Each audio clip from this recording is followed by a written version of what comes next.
Study IQ IAS, अब तैयारी हुई affordable. Hello everyone, welcome back to the YouTube channel of UPSC CSC study IQ। मेरा नाम है रणधीर सिंह और आज की इस वीडियो में हम उसी के बारे में चर्चा करने वाले हैं जिसकी चर्चा पूरी दुनिया में हो रही है, जो इजराइल का ईरान पे हमला हुआ, जो इजराइल ने ईरान के हमले का जवाब दिया। दोस्तों 10-15 दिन से ही बड़े बड़े political experts, geopolitical experts, international level पे जो प्लेटफॉर्म्स थे, यूके, यूएसए, इन सब ने बोल दिया था कि भाई, इन सब ने वार्निंग दी थी कि कभी भी इजराइल ईरान के हमले का जवाब दे सकता है, जो ईरान ने इजराइल पे 1 अक्टूबर को किया था। और वो हमले का जवाब कल इजराइल ने दिया। सबको ऐसा लग रहा था कि ये जवाब इतना भयंकर होने वाला है कि मिडल ईस्ट पूरी तरीके से इसमें इंगेज, हर एक कंट्री इंगेज हो जाएगी और शायद सुपर पावर कंट्रीज को भी इसमें इन्वॉल्व होना पड़ जाए और कहीं ग्लोबल लेवल की वॉर ना बन जाए। लेकिन इजराइल का हमला जो है वो ईरान की आबादी को नहीं किया गया। टारगेट ईरान की पॉपुलेशन नहीं बनी, ईरान का लोकल इंफ्रास्ट्रक्चर नहीं बना। टारगेट इजराइल ने बनाया तो किसको? उनके मिसाइल जो सिस्टम्स है, जहां पे उन्होंने मिसाइल मैन्युफैक्चरिंग करते हैं, मिसाइल रखते हैं, उनको उड़ाया। कुछ मिलिट्री बेस पे अटैक किया और इजराइल वापस आके इजराइल ने एक वीडियो रिलीज करी कि भाई सुन मेरी बात ईरान, अब रिटेलिएट मत करियो, क्योंकि अगर जवाब दिया तो यह हमला तुझे बस यह बताने का था कि भाई मैं तेरे एयर डिफेंस को पूरी तरीके से तोड़ सकती हूं। तेरा कोई भी डिफेंस सिस्टम जो है मेरी इन स्टेल्थ, इन सोफिस्टिकेटेड एयरक्राफ्ट्स को टैकल ही नहीं कर सकते, इंटरसेप्ट ही नहीं कर सकते। तो इसलिए अब मैंने तुझे थोड़ा सा अपना क्या दिखाना था कि भाई ये देख ले, ये था ट्रेलर। अगर हमला हुआ, रिटेलिएट तूने किया, तो मैं पूरी फुल फ्लेज वॉर करूंगी, फुल पावर से मैं तुझ पे हमला करूंगी। लेकिन वहीं पे ईरान की मिलिट्री वीडियो रिलीज कर रही है, जहां पे ईरान की मिलिट्री ये बता रही है, ईरान ये बता रही है कि हमने वो सब मिसाइल्स जो हमारे तरफ इजराइल ने दागे उन सबको इंटरसेप्ट कर लिया है। सिर्फ और सिर्फ हमें जो नुकसान हुआ है, हमारे 2 ही मिलिट्री पर्सनल मरे हैं, उसके अलावा किसी का कोई नुकसान नहीं हुआ। और ईरान जो है किसी भी तरीके के हमले के लिए पूरी तरीके से तैयार है और ईरान अब रिटेलिएट करेगा। दोस्तों आज के इस वीडियो में हम ये पढ़ने वाले हैं कि अगर दोनों देशों के बीच में लॉन्ग एयर वॉर होती है, देखो जमीनी लड़ाई तो हो नहीं सकती, होगी तो क्या एयर वॉर होगी। अगर लॉन्ग एयर वॉर दोनों के बीच में होती है, दोनों क्लेम कर रहे हैं कि हम बहुत पावरफुल हैं, राइट। तो आज हम क्या करेंगे, दोनों के डिफेंस सिस्टम को कंपेयर करेंगे। पहले उनकी खासियत जानेंगे कि इजराइल के पास कौन सा ऐसा डिफेंस सिस्टम है और ईरान के पास कौन सा डिफेंस सिस्टम है, और उन दोनों के बीच में कंपेयर करेंगे। फिर फाइटर जेट्स की बात आएगी, फाइटर एयरक्राफ्ट की बात आएगी कि इसके पास कौन कौन से फाइटर एयरक्राफ्ट है, ईरान के पास कौन कौन से फाइटर एयरक्राफ्ट है। उसके बाद हम देखेंगे अनमैन्ड एयर व्हीकल, जो आजकल का सबसे खतरनाक हथियार है, जिसे हम ड्रोन्स बोलते हैं, है ना, किलर ड्रोन्स होते हैं, राइट। तो दोनों के ड्रोन्स को भी कंपेयर करेंगे और उसके बाद हम कंक्लूड करने की कोशिश करेंगे। और मुझे आपका भी जवाब कमेंट सेक्शन में चाहिए होगा कि जितना हमने दोनों के देशों के हथियारों के बारे में पढ़ा है, तो आपको क्या लगता है कि फुल फ्लेज वॉर होगी तो कौन जीतेगा? ठीक है, चलिए स्टार्ट करते हैं। सबसे पहले यह है इजराइल का आयरन डोम। मेरे दोस्तों इसकी चर्चा बड़ी देर से रही है और इसने हमेशा इजराइल को हर किसी तरह के थ्रेट से बचाया है। आयरन डोम किसी भी वेदर कंडीशन में चल सकता है। अगर बहुत बारिश हो रही है, तूफान चल रहा है, किसी भी कंडीशन में आयरन डोम जो है ये कभी नाकामयाब नहीं होगा। अगर कोई देश इस पे हमला करता है, उनके हथियारों को, मिसाइल को, रॉकेट को इंटरसेप्ट करने में, ये इतने तेजी से फ्यू मिनट्स में ये अपने देश की तरफ आने वाले खतरों को मापता है, उनको इंटरसेप्ट करेगा और इमीडिएटली मेरे दोस्तों एक मिसाइल लॉन्च करेगा जिसका नाम है क्या? तामीर मिसाइल। और तामीर मिसाइल जो है वो पिन पॉइंट एक्यूरेसी से कोई भी रॉकेट, आर्टिलरी, मोटार को गिरा सकती है। लेकिन हां, जो वेपन ऑफ मास डिस्ट्रक्शन है, यानी वेपन ऑफ मास डिस्ट्रक्शन का मतलब हो गया ऐसे हथियार जो बनाए हैं क्या कि जिसमें आपके लाखों लोग एक साथ मर जाए, जिससे पूरी तरीके से जो सामने वाले देश का जो आपका पर्यावरण है, इन्वायरमेंट है, पूरी तरीके से क्या हो जाए? तबाह हो जाए और वो फ्यूचर के लिए कुछ भी ना कर पाए, हैंडीकैप करते। उस मास डिस्ट्रक्शन जो वेपन है उसको ये डिटेक्ट नहीं कर सकता। लेकिन हां, 4 से 70 किलोमीटर, 4 to 70 किलोमीटर की रेंज में, अगर इसकी रेंज है, इस रेंज में अगर कोई भी हथियार आ गया तो ये छोड़ेगी नहीं उसे। यह है आपका आयरन डोम। लेकिन इससे भी खतरनाक जो इजराइल के पास अभी है वो है एरो 3 एंड 2 इंटरसेप्टर्स। मेरे दोस्तों ये इतनी लीथल मिसाइल से, ठीक है, कि ये आपका वेपन ऑफ मास डिस्ट्रक्शन, मतलब अगर कल को ईरान न्यूक्लियर बॉम्ब बनाता है या कोई केमिकल बॉम्ब बनाता है या कोई बायोलॉजिकल वेपन बनाता है और वो इजराइल की तरफ फेंकता है, तो ये एरो 3 और एरो 2 मिसाइल्स जो हैं ये इजीली उसको डिटेक्ट करके तबाह कर सकते हैं। Highly lethal, highly lethal. सबसे खास बात क्या है इस मिसाइल की कि ये एटमॉस्फेयर के बाहर भी टारगेट कर सकता है। मतलब हमारे वायुमंडल के बाहर भी अगर आपका कोई मिसाइल जो है किसकी तरफ आते हुए मिल रही है, मतलब इतनी ऑल्टीट्यूड से भी, वहां पे भी ये पूरी तरीके से सामने वाले के हथियारों को तबाह कर सकता है। डिफेंड करने का एरिया इससे कहीं गुना, हजारों किलोमीटर तक जो है ये इजराइल के एरिया को डिफेंड कर सकता है, कोई दिक्कत नहीं।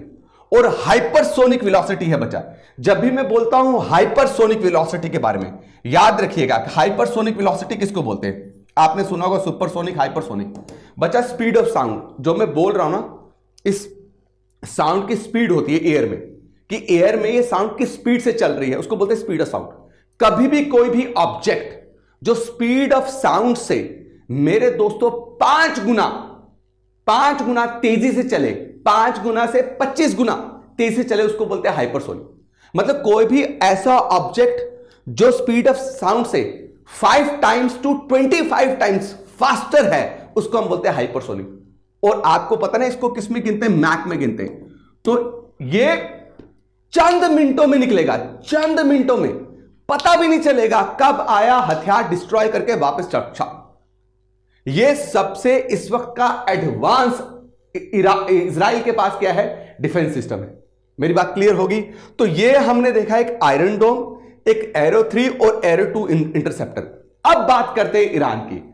ईरान के पास रशियन मेड क्या है, आपका डिफेंस सिस्टम है जिसको बोलते हैं S-300। अगर आपको पता हो, जो S-300 का जो सबसे एडवांस मॉडल है, राइट, अपग्रेडेड मॉडल, उसका नाम है S-400, जो इंडिया रशिया से प्रोक्योर करने वाली है। और S-400 जो डिफेंस सिस्टम है वो इतना खतरनाक है कि यूएसए के आपके सबसे स्ट्रॉन्गेस्ट फाइटर एयरक्राफ्ट, जिनकी स्ट्रेंथ बहुत ज्यादा मानी जाती है, उसको भी डिटेक्ट करके गिरा सकता है। लेकिन ईरान के पास अभी कौन सा है, S-300 डिफेंस सिस्टम। मेरे दोस्तों ये एरिया कहां तक ट्रैक कर सकता है, कितना, मतलब कितने एरिया तक ये अगर कोई भी मिसाइल बाहर से इजराइल फेंकता है तो ट्रैक कर सकता है, वो है दैट इज 300 किलोमीटर। क्या 300 किलोमीटर की रेंज में कोई भी ऑब्जेक्ट को ट्रैक कर लेगा। 12 मिसाइलें एक साथ क्या कर सकता है बच्चा, ये दाग सकता है। 6 टारगेट्स को एक साथ क्या कर सकता है मेरे दोस्तों, निशाना बना सकता है। मेरी बात क्लियर। और आप अगर देखेंगे ये व्हीकल है, इस व्हीकल में आपको क्या मिलेंगे मेरे दोस्तों, 4 लॉन्चर मिलेंगे। देख रहे हैं 4 लॉन्चर मिल रहे हैं, ठीक है। जो 4 लॉन्चर, हर एक लॉन्चर 4 मिसाइल कैरी करता है, तभी ये 12 मिसाइल्स एक साथ दाग सकता है और 6 टारगेट्स को एक ही टाइम पे निश्तो नाबूद कर सकता है। लेकिन अगर हम इसका कंपैरिजन आयरन डोम से करें तो यस, S-300 जो है वो थोड़ा ऊपर है। लेकिन अगर हम इसका कंपैरिजन आपका एरो 3 और एरो 2 इंटरसेप्टर से करें तो S-300 थोड़ा सा आपका नीचे है, वो नाकामयाब हो जाएगा इनके आगे। Are you getting my point. चलते हैं। अभी रिसेंटली मेरे दोस्तों ईरान ने अपना खुद का बनाया हो, हाँ कुछ इसमें इक्विपमेंट्स आपके बाहर देशों से भी आए हैं, लेकिन मैक्सिमम ये इंडिजिनसली बिल्ट क्या है, आपका डिफेंस व्हीकल है, जिसको हमने क्या बोला, बावर 373। ईरान का ये दावा है, हालांकि अभी इसमें कोई भी पुष्टि नहीं हुई कि ये कर भी सकता है, लेकिन ईरान ये दावा करता है कि ये S-400 से भी बढ़िया है। क्या है, S-400 जो इस वक्त का सबसे एडवांस और सोफिस्टिकेटेड डिफेंस मैकेनिज्म है रशिया का, उससे भी एडवांस है। और ये अमेरिका का सबसे खतरनाक जो एयरक्राफ्ट है F-35, उसको भी डिस्ट्रॉय कर सकता है। ये जो एयरक्राफ्ट है, लड़ाकू विमान, ये 5th जनरेशन लड़ाकू विमान है, जिसको अमेरिका ये मानता है, ये दावा करता है कि इसको कोई भी डिटेक्ट नहीं कर सकता। लेकिन ईरान का बावर 373 ये बोल रहा है कि ये S-400 और जो भी डिफेंस सिस्टम अभी के टाइम पे बड़े बड़े देशों के पास है उनको टक्कर देता है। लेकिन अभी ऑन बैटल इसकी कोई पुष्टि नहीं हुई है, इसकी कोई सक्सेस जो है आपकी एग्जांपल अभी तक हमारे पास नहीं है, तो हम ये नहीं बता सकते कि ये क्या वो काम कर सकता है जो ईरान दावा कर रहा है। अब चल रहे मेरे दोस्तों आगे, मूविंग फॉरवर्ड अब आ गया आपका किसका, इजराइल के 3 फाइटर एयरक्राफ्ट्स जो सबसे खतरनाक फाइटर एयरक्राफ्ट्स हैं। इनमें से सबसे खतरनाक है F-35। कौन सा? F-35 कोई भी एनिमी की फोर्स को ट्रैक कर सकता है, ऑब्जेक्ट को ट्रैक कर सकता है, जितना मर्जी छुपा हुआ हो, अनडिटेक्टेबल हो, वो इसको डिटेक्ट कर लेगा। अगर ये किसी देश के टेरिटरी में घुसता है, उसके एयर स्पेस में घुसता है, तो वो रेडार क्या करते हैं, एक्टिव करते हैं उसको डिटेक्ट करने के लिए, तो उस देश के रेडार को पूरी तरह से जैम कर सकता है। इसमें जैमर्स हैं, इतने स्ट्रॉन्ग जैमर्स हैं कि कंट्री के रेडार सिस्टम को पूरी तरह से कोलैप्स कर सकता है। और सबसे बड़ी बात, ये कैरी करता अपने साथ अभी तक के सबसे खतरनाक 2 मिसाइल्स। एक का नाम है जैसम, जिसको हम बोलते हैं joint air to surface stand off missile. मेरे दोस्तों ऐसे गिरती है वर्टिकल नीचे। इस पे कितना वॉरलोड है, कितना आपका असला ये कैरी करते हैं, इसके अंदर कितना असला पड़ा हुआ, 450 केजी। और इसको किसके साथ फिक्स किया जाता है, इसको कैरी करने की क्षमता इसके पास है। आप सोचो 450 केजी का, और पिन पॉइंट एक्यूरेसी है, चूक हो ही नहीं सकती। आज तक इसको जिस जगह पे उतारा गया है एक भी लॉस नहीं हुआ है, बिना किसी लॉस के ये 100% सक्सेसफुल रहा है। मेरी बात क्लियर? उसके अलावा मेरे दोस्तों शिप्स को उड़ाने के लिए एंटी शिप मिसाइल है आपकी, कौन सी? Long range anti surface cruise missile. ठीक है। Passive radio frequency sensor. Passive radio frequency sensor का क्या मतलब है कि अगर बाई चांस मुझे लग रहा है कि मेरी तरफ कोई ऑब्जेक्ट आ रहा है, तो मुझे कैसे पता चलेगा वो कितने डिस्टेंस में, कितने रफ्तार से आ रहा है? मैं यहां से रेडियो वेव्स क्या करता हूं, एमिट करता हूं। वो रेडियो वेव्स इससे स्ट्राइक करके मेरे पास वापस आती है। तो जो मुझे रेडियो वेव्स वापस आई, उसी के बेसिस पे मैं ये पता लगा पाता हूं कि ऑब्जेक्ट कितना दूर है, कितना बड़ा है और कितने स्पीड से आ रहा है मेरी तरफ। इसको ये करने की जरूरत नहीं है। ये क्या करता है? पैसिव रेडियो फ्रीक्वेंसी सेंसर, यानी कि इसको रेडियो वेव्स जो है वो एमिट करने की जरूरत ही नहीं है। ये रेडियो फ्रीक्वेंसी को अपने आप डिटेक्ट करेगा, ऑब्जेक्ट को इंटरसेप्ट करेगा और अटैक करेगा। It is not hypersonic, it is subsonic speed से चलता है, राइट। और 200 नॉटिकल माइल की रेंज तक ये किसी भी शिप को उड़ा सकता है। मतलब 200 नॉटिकल माइल को अगर मैं किलोमीटर में करूं तो ऑलमोस्ट आपका 421 किलोमीटर की रेंज में कोई भी शिप को ये उड़ा सकता है। क्लियर हो गया?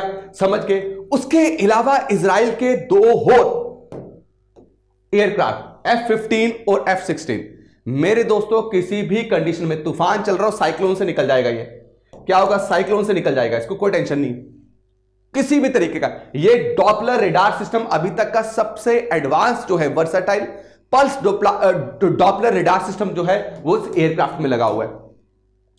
तो अगर मैं बात करूं एयरक्राफ्ट की, इस वक्त के सबसे मॉडर्न और सोफिस्टिकेटेड लड़ाकू विमान इजराइल होल्ड करके बैठा है। और वहीं पे मेरे दोस्तों अगर मैं बात करूं किसकी? ईरान की, तो ईरान के पास सबसे पहला एयरक्राफ्ट जो है F-4S एंड F-5S। बच्चा ये 1979 से पहले के बने हुए, प्री 1979 के पहले के बने हुए। उसके बाद MiG-29 और उसके बाद सुखोई Su-24। ये तीनों के तीनों एयरक्राफ्ट जो हैं आपके इजराइल के एयरक्राफ्ट के आगे नहीं चल पाएंगे। ये 5th जनरेशन है ही नहीं है। इनमें से कोई आपका 3rd जनरेशन है, कोई आपका 4th जनरेशन। जो इनका स्टेल्थ है, जो इनका रेंज है, वो इजराइल के एयरक्राफ्ट से काफी कम है। अब आगे आते हैं तो बात करते हैं ड्रोन के। मेरे दोस्तों मेरा यह मानना है कि ईरान का जो ये ड्रोन है ना, इसको बोलते हैं हिरोन ड्रोन। क्या बोलते हैं? Heron drone. ये बंदे को मारता नहीं है, मतलब मार के तो आपकी आत्मा बाहर निकलती नहीं, ये आत्मा को भी मार देगा। बोलते ना आत्मा कभी मरती नहीं है, अमर रहती है। ये इतना खतरनाक है कि बचना नामुमकिन है, और आत्मा भी मरेगी, इतना डरावना है ये, राइट। 30 घंटे तक ये जो है मेरे दोस्तों आपका क्या कर सकता है? चल सकता है। 30 घंटे तक इसकी ड्यूरेशन है चलने की। ड्रोन है, अनमैन्ड एयर व्हीकल, राइट। 45,000 की फीट पर एक ही जगह कहीं आपके घंटे ये रह सकता है। मतलब 45,000 फीट अगर मैं किलोमीटर में करूं तो यहां जमीन से ये 13 किलोमीटर तक की हाइट पे बच्चा बैठ सकता है ऐसे, और लॉइटर करता है। लॉइटर का मतलब क्या है, बच्चा रुका रहेगा। अब जब कोई चीज चलेगी डिटेक्ट रुका ही रहेगा, और जब इसको कोई चीज दिखेगी कि भाई मेरा टारगेट आ चुका है, तो ये लॉन्च करेगा क्या बच्चा, आपका दलीला, क्या दलीला म्यूनिशन। दलीला म्यूनिशन जो है इतना खतरनाक है कि इसके चपेटे में कोई आया तो बचना नामुमकिन है। कभी कभी ऐसा हो सकता है कि ड्रोन को चलाने वाला पायलट बहुत दूर बैठा हुआ है, राइट। 250 किलोमीटर की इसकी रेंज है, क्या है, 250 किलोमीटर की रेंज है। अब बाई चांस मतलब 250 किलोमीटर की रेंज के बाद जो है इसके साथ कम्युनिकेशन करना मुश्किल है पायलट का, फिर भी यह कम्युनिकेशन कर सकता है, किसके थ्रू, सैटेलाइट कम्युनिकेशन के थ्रू। जब ये beyond the line of site range निकल जाएगा तो ये सैटेलाइट की मदद से कनेक्ट होकर क्या करेगा, पायलट को सारी जानकारी देगा। दोस्तों अब बात करूं ईरान की, तो ईरान के पास जो ड्रोन है उसका नाम है कामिकाजी ड्रोन। फोटो देख ही रहे हो, कामिकाजी ड्रोन। इसको सुसाइडल ड्रोन भी बोलते हैं। सुसाइडल ड्रोन क्यों बोलते हैं कि अगर इनको दिख रहा है कि इनका टारगेट जो है, ये सामने टारगेट है, तो ये टारगेट के साथ पूरा ड्रोन स्ट्राइक करके उस टारगेट को खत्म कर देता है। ईरान के पास ये आपके 35,000 से ज्यादा ड्रोन्स हैं, जो अगर ईरान किसी देश की तरफ अगर रिलीज करे तो उस देश का पूरा रडार और डिफेंस सिस्टम तबाह कर सकते हैं। मेरे दोस्तों इसकी रेंज जो है वो रेंज है आपकी 40 किलोमीटर तक की। और सबसे बड़ी बात क्या है कि ये कहीं बड़ी देर तक एक ही जगह में रह सकता है, इसलिए कभी कभी इसे डिटेक्ट करना बहुत मुश्किल होता है। लेकिन रेंज का अगर कंपैरिजन करें आपके हिरॉन ड्रोन के साथ, तो रेंज इसकी काफी कम है, और फ्लाइट इंड्योरेंस भी क्या है, 40 मिनट्स के। लेकिन मैं आपको बोल रहा हूं ये बहुत खतरनाक है। रशिया ने ये ड्रोन जो है यूक्रेन के खिलाफ यूज किए थे, और ये ड्रोन तब खतरनाक हो जाते हैं जब एक साथ ग्रुप पे ये किसी देश की तरफ छोड़ दिए जाए, तो रडार सिस्टम जो है, डिफेंस मैकेनिज्म जो है, वो पूरी तरीके से कंफ्यूज हो जाता है कि किस चीज को टारगेट करें, क्योंकि मल्टीपल लेवल पे एक साथ आते हैं। तो मेरे दोस्तों ये था comparison between what Iran and Israel defence mechanism में। ये था कंपैरिजन एयरक्राफ्ट में और ड्रोन्स में। अब आपको क्या लगता है, ये लॉन्ग रेंज वॉर अगर हो, एयर वॉर, तो कौन जीतेगा? मेरे हिसाब से ये वॉर जो है इजराइल जीतेगा, क्योंकि इजराइल के पास इस वक्त सबसे बेहतरीन और मॉडर्न टेक्नोलॉजी इजराइल के पास है। लेकिन हां, हमें यह नहीं भूलना चाहिए कि अगर इजराइल फुल फ्लेज वॉर में आएगा तो ईरान को बैक करने के लिए 100% रशिया आएगा। रशिया विल बैक ईरान, जैसे रशिया ने सीरिया के टाइम पे किया था। जब यूएसए ने सीरिया पे अटैक करना स्टार्ट करा तो रशिया ने S-300 जैसे डिफेंस व्हीकल सीरिया को प्रोवाइड करते, और यह भी धमकाया था कि अगर यूएसए और ज्यादा इंटरवीन करेगा तो रशिया को फ्रंट जो है यूएसए के साथ लड़ना पड़ेगा आगे। तो हां, यह भी एक कारण है कि इजराइल जो है ईरान पे हमला फुल फ्लेज कभी नहीं करेगा।